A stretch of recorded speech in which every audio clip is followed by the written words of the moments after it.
So we have here some summary connections. Digges lived near Shakespeare in London and was a contemporary. Digges' son actually wrote one of the prefatory verses of the first folio of Shakespeare's plays. Both Brahe and Digges were acquainted and corresponded, and I'll speak more about that later.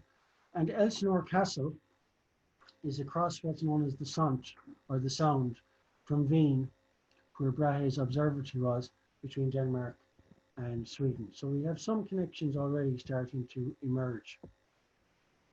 And here we have two maps here, if you like. And so although it is unknown if Shakespeare ever met Brahe, there is evidence in Hamlet that the playwright knew about him and his work. Perhaps when gathering background about Denmark for his play, the bard may have consulted a lavishly illustrated atlas published in 1588, which you can see here in the slide, that includes an engraving of the strait known as the Sound of Denmark. Brahe's castle, his observatory, Jorandenburg, is an island in the Sound, as I have said, just offshore from Helsingør, which is in fact Elsinore. And it is north-northwest from Wien. And if you remember the play Hamlet, there's a famous line in the play, "I am but mad, north-northwest." So Shakespeare is starting to move in on our story, and allegorical understandings now start to enter the stage. Some scholars think that in fact Shakespeare's Hamlet is an allegory in support of a sun-centered solar system and an infinite universe. Hamlet's character can be seen to represent the theories of Digges mentioned previously, who, as we have said, extended Copernicus's idea of a sun-centered solar system to suggest that stars did not rest on crystal spheres, but extended instead into infinite space. And could it also be the case that Hamlet's uncle, King Claudius, represents Claudius Ptolemy, who developed the long accepted model of a universe that revolved around the Earth? And as we shall mention shortly and later, Hamlet's friends, or so-called friends, Rosencrantz and Guildenstern, according to quasar theorist Professor Peter Usher of Pennsylvania State University, are in fact named after ancestors of the astronomer Tycho Brahe of Denmark. And I might add that this is not an original discovery. I think my brother Peter and I were here 10 years before Professor Usher published his research back in 1997.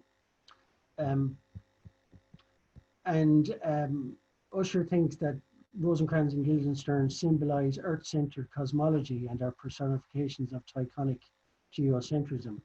We find later that these two duplicitous individuals in the play meet a very sticky end due to Prince Hamlet's reverse deviousness.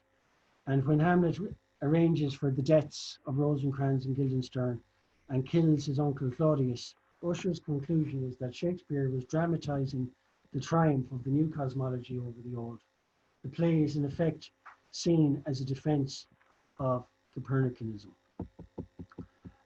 The cosmological connection isn't in name only. When Hamlet says, in one of the most beautiful lines in literature, I think, "I could be bounded by a nutshell and count myself a king of infinite space," Usher believes he is contrasting the shell of fixed stars in the Ptolemaic, Copernican, and Tychonic models with the infinite universe of Digges. And indeed, going deeper, when Hamlet tells the king that he wants to return to his studies at Wittenberg, a well-known center of Copernican learning in Germany during Shakespeare's lifetime, the king says, quote, it is most retrograde to our desire," and it is suggested that the bard was referring to the retrograde motion of planets, that occasional westward motion of planets across the sky. The double meaning may refer to Hamlet's retrograde or contrary motion to the place of learning, which is the seat of Copernican cosmology. Retrograde motions occur around the time of opposition and is a perverse westward motion relative to the sphere of stars. Such perversity, according to Usher, was a puzzling feature of the heavens, for it contradicted the perfect simplicity of the geocentrical model. To be honest with you, I'm not sure whether I buy all of this associative theorizing, perhaps lacking the necessary literary refinement to ascertain such links. Was Shakespeare consciously a defender of Copernicus? Is Hamlet a cosmic allegory? I'm not sure. I'm inclined to think that in a sense Shakespeare himself is a kind of expanding universe, and the more you look, the more meanings you can discover. That is, in effect, a play by any other cosmology is still a play, to misquote the bard. So we've set the scene and made some connections, but first a brief summary of the play. The ghost of the King of Denmark tells his son Hamlet to avenge his murder by killing the new king. Hamlet's uncle Claudius. Hamlet feigns madness, contemplates life and death, and seeks revenge. His uncle, fearing for his life, also devises plots to kill Hamlet. The play ends with a duel during which the king, queen, Hamlet's opponents, and Hamlet himself are all killed. That's a brief summary for any of you out there that aren't familiar with the play. And maybe this is the most significant connection. Act 1, Scene 1. The play Hamlet, published in 1601, begins after midnight on a bitter cold night. The oncoming guard duty on the ramparts of Elsinore Castle explains to the scholar Horatio, friend of Hamlet, the circumstances under which they have seen a ghost the 2 previous nights. Just before the ghost of Hamlet's father reappears, Bernardo describes the time when the spirit is accustomed to walk. Last night of all, when yon same star that's westward from the pole have made its course to loom that part of heaven where now it burns, Marcellus and myself, the bell then beating once, and suddenly the ghost enters the scene. And on your right there you can see a clip from Laurence Olivier's famous version of Hamlet from 1948, much abridged but still brilliant. The play, I think, is nearly 4 hours. Olivier's Hollywood version 1948 is 2 hours, but I think it's still brilliant. It stands up. So this is the key scene. And this passage fascinated my elder brother Peter and I, going back well over 30 years. Peter has been interested in astronomy since he was a young lad back in the 50s in Clifton. And we were intrigued by what is this star that's westward from the pole. Is there any significance that the play begins with this celestial reference? Did the star, in fact, have some basis in reality? And yes is the answer, we think, and other scholars have thought since. And the clues, in fact, are in the text of Hamlet the play. Many modern readers of Shakespeare assume that the soldier in Act 1, Scene 1, is referring to Polaris.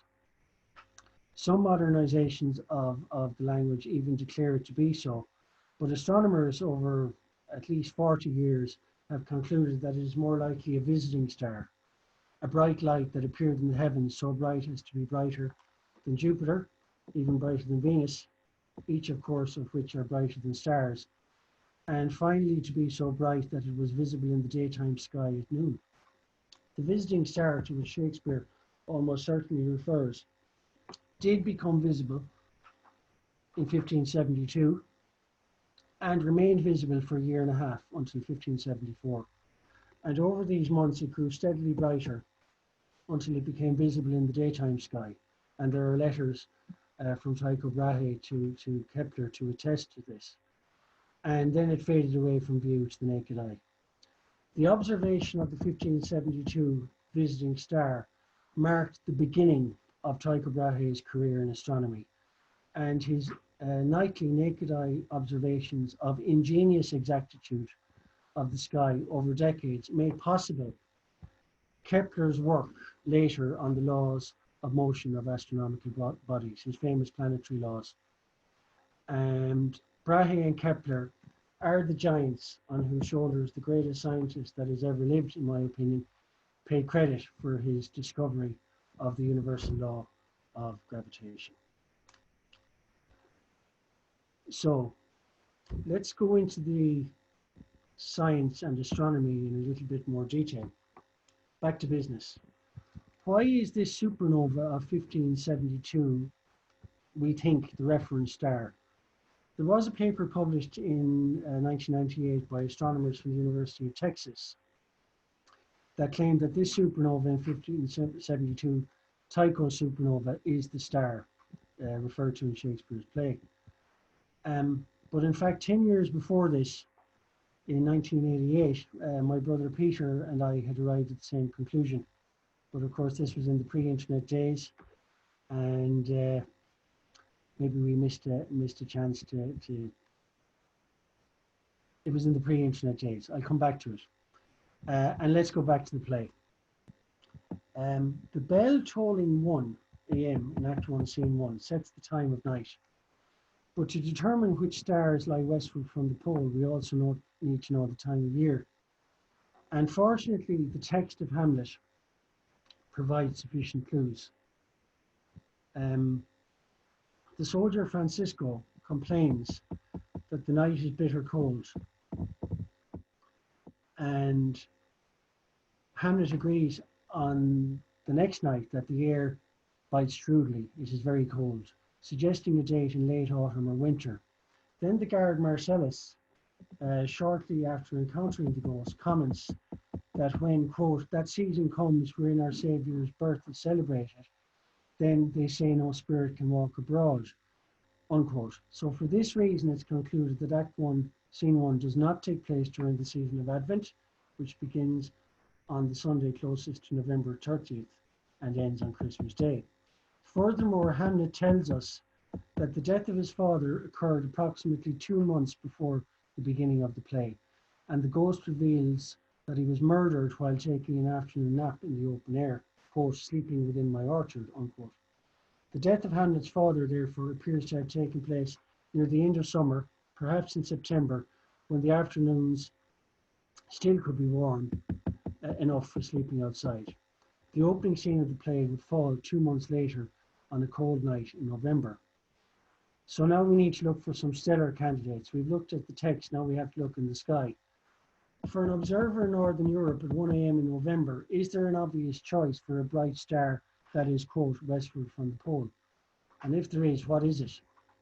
Technically speaking, of course, every star in the sky is located to the south of Polaris. However, it can be assumed that the phrase westward from the pole describes a position with nearly the same altitude and as the North Celestial Pole, but with an azimuth towards the west. An observer facing north could reasonably describe a star in this location as being on the west side or to the left of the North Star.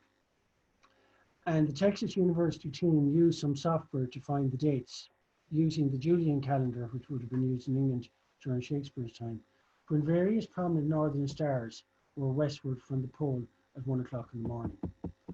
Several classic editions of Hamlet have stated that the star in the opening scene is probably a member of the plough, on the grounds that Elizabethans used the plough asterism to tell the time.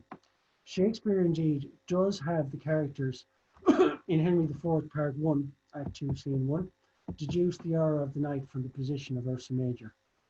But this constellation doesn't match the season in Act 1 of Hamlet, since the calculations show that Elizabethan observers would have seen the pointer stars of the plough westward from the pole at 1 a.m., but only in the second half of April. Shakespeare was also certainly aware of the bold stars of Ursa Minor, because he refers to them in Othello, guards of the ever-fixed pole. However, these stars fail to satisfy the description in Hamlet because they fall west of the pole at 1 o'clock in the morning in the first week of July. It was likewise ruled out that Vega and Deneb, the bright stars forming the northern side of the summer triangle, they're ruled out because they were westward from the pole at 1 o'clock in the morning near the end of July and the end of August. A well-known modern edition of Hamlet from the ardent Shakespeare in 1997 suggests that Capella may be the star in Act 1. Capella passed west of the pole at 1 a.m. in the second week of January, when indeed the nights are bitter cold and Advent has ended. However, the Texan team rejected this identification because it would require the murder of Hamlet's father 2 months earlier to fall in late November, which seems too late for a nobleman to be sleeping outside in Denmark. The Texas authors in 1998 did not know and have have mentioned this in their article in Sky and Telescope, that the Cassiopeia connection as a candidate was made by my brother Peter Gibbons 9 years earlier through textual analysis rather than calculation. Of course, we never published. When they ran the calculations for Shakespeare's lifetime, they showed that this constellation did stand westward from the pole at 1 o'clock in the morning in the first half of November. Cassiopeia, therefore, is a perfect fit in terms of position, time of night, and the season specified in Hamlet. But there's one problem, and that problem is that no single star is especially prominent. None is even of first magnitude in that constellation. But there is another star, and that star is the remarkable star that once did shine in Cassiopeia, Tycho's supernova of 1572. And moreover, this brilliant star suddenly appeared in November, precisely the month during which its position would have matched Bernardo's description in the play. Modern astronomers have referred to this object as Tycho's supernova after the Danish astronomer who made the most detailed study of its properties, of course. And amazed naked eye observers of the time called it the new star. I think myself that it's reasonable to imagine that Shakespeare, who would have been 8 years old at the time, couldn't have forgotten when he first saw this apparition. However, Tycho Brahe, a contemporary of Shakespeare, was 26 at the time when the new star appeared, and we have detailed information about his reaction. The event helped inspire Tycho to devote his life to the serious study of astronomy from there on in. Interestingly too, the supernova is first recorded as being seen at Wittenberg on the 6th of November 1572, and then at 5 other locations in Europe before Tycho independently discovered it. And Tycho published a famous book, short book about the new star, De Nova Stella, in 1573. You can see it there in the slide, and later a detailed compilation of all known observations. The supernova faded below naked eye visibility after about 18 months, but the discussion of its meaning, along with that of a bright comet seen later in 1577, continued on for decades. Similarly, Shakespeare's involvement with Elizabethan astronomy was not confined to this childhood incident. In fact, Shakespeare's lifetime, that has left remarkably few clues. Several point to a relationship with those scientists most closely associated with the study of the new star. Shakespeare uses the very Danish names Rosencrantz and Guildenstern in the play for two of Hamlet's old Wittenberg friends who have been turned into spies by his wicked uncle Claudius the King. It was noted in a famous Sky and Telescope article published in 1981 that the family names Rosencrantz and Guildenstern appear in the famous portrait showing Tycho surrounded by the coats of arms of his ancestors. And this picture was published in 1596 and in the 1601 editions of Tycho's astronomical letters. And we can be certain that copies of this engraving were available in astronomical circles in London in the late 1590s. For in a letter to the English scholar Thomas Saville in 1590, Tycho writes, "Respectfully greet on my behalf the most noble and most eminent master John Dee, and do not leave ungreeted that most noble and equally most erudite mathematician, Thomas Digges, whom I also sincerely praise and wish well." And Tycho adds in a postscript, "I have included 4 copies of my portrait, recently engraved in copper at Amsterdam." The Sky and Telescope article concluded that the coincidence with the names Rosencrantz and Guildenstern is so striking that we may reasonably be sure that Tycho's portrait was one of the sources for Hamlet's cast of characters. And other scholars, Shakespearean scholars and indeed astronomers, have pointed out that Shakespeare lived near Digges in London and assume, as does Gingrich in his 1981 Sky and Telescope article, that he may have seen Digges' copy. And another biography of Shakespeare devotes 3 chapters to tracing connections between the Shakespeare family and the Digges family. Shakespeare's imagination may well have associated these English astronomers, the new star, the famous Danish astronomer, and the Danish Hamlet. The internet at the moment is full of these connections. But back in 1988, when my brother Peter and I were talking about this and doing our modest research, all we had was hard copy back catalogues of Sky and Telescope and the Encyclopedia Britannica from the Clifton Library to make these judgments and to make these connections. Moreover, as I mentioned earlier, if Shakespeare had looked up Denmark in the most famous pictorial atlas of the period, he would have seen Tycho's Castle Observatory immediately adjacent to the castle at Elsinore that he eventually chose for his setting, his Danish setting of the famous play Hamlet, Prince of Denmark. And if you look here on the slide, you can see clearly on the left there, you can see Rosencrantz, and at the bottom left you can see Guildenstern. This is the 1596 version, and we go to the 1601 version, and you see once again the Great Dane there, Tycho Brahe, Rosencrantz to his right, and Guildenstern to his right at the bottom. I don't think it's a coincidence. To conclude, we've looked at the beginnings of the scientific revolution and a series of connections with Shakespeare that I hope you found, and I hope that you found the talk as interesting as I have found the subject for over 30 years. In my opinion, there is no doubt that there was overlap in the lives of Shakespeare and Brahe in particular, and it seems that the bard and the astronomer saw the same mysterious light in the sky, and that each explained this fascinating and unexplained occurrence in his own work. Furthermore, it seems clear to me that Brahe's life and work influenced Shakespeare, certainly in non-trivial ways. And I suppose, ladies and gentlemen, it is one world, and one world we investigate in many ways. When the Connemara Astronomy Club gets out on a clear night next November, please God, and happen to notice Cassiopeia just westward of the pole after midnight, take a moment and imagine what it might have been like 4 centuries ago as a new star appeared there. The connection between William Shakespeare's Hamlet and the astronomers Digges and Brahe, the leading European authorities on the new star, make the Hamlet supernova association more plausible in my opinion. And there are many eminent scholars that would agree to this. The spectacular stellar event in 1572 may well have been, and I think was, the inspiration for the celestial portent in the opening scene of perhaps the most famous and most beautiful play that has ever been written. There's a postscript,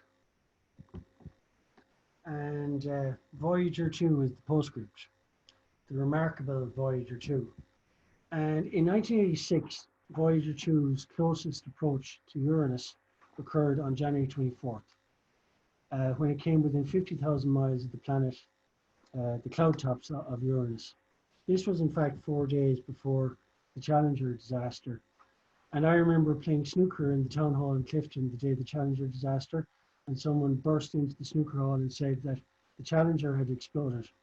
And I was a bit, I didn't believe it, because I actually thought that what might have happened was that the Voyager 2 had actually exploded. I couldn't believe that the space shuttle could have been destroyed. But Voyager 2, during that fly past of Uranus in 86, also discovered 11 previously unknown moons: Cordelia, Ophelia, Bianca, Cressida, Desdemona, Juliet, Portia, Rosalind, Belinda, Puck, and Perdita. The major moons of Uranus are, from largest to smallest, Ariel, Miranda, Titania, Oberon, and Umbriel. Do you notice anything about those names? Shakespeare names, are they? They're Shakespearean names, aren't they? And when you look at the Gazetteer of Planetary Nomenclature, the International Astronomical Union, you can see that on Miranda, one of Uranus's moons, one of the corona is called Elsinore. But back in 1990, my brother Peter contacted Sir Patrick Moore. We wrote to the Sky at Night. We wrote to the BBC, who then forwarded on the letter to Professor Moore. And this was following the Neptune bypass in 1989 of Voyager 2. And we asked the great man about the possibility of naming two unnamed craters, as we understood at the time, on Miranda. You can see them there in the top right, two small craters beside each other. And we suggested the possibility of naming these craters Rosencrantz and Guildenstern. And Dr. Moore wrote back to us and he approved.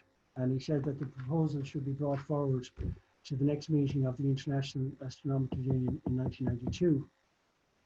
And in fact, I still have that letter from Dr. Moore, God rest him, but I don't have it to hand because I'm living in rented accommodation and most of my worldly goods are in a 20-foot container in Hamlet, in Tala, rather.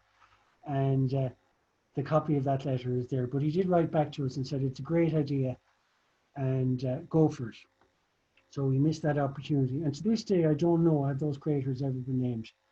And I think that maybe on foot of tonight's talk, and there are contacts here in astronomy, maybe we should go back and revisit this and see are those craters named, and if not, maybe we should revisit this this issue again.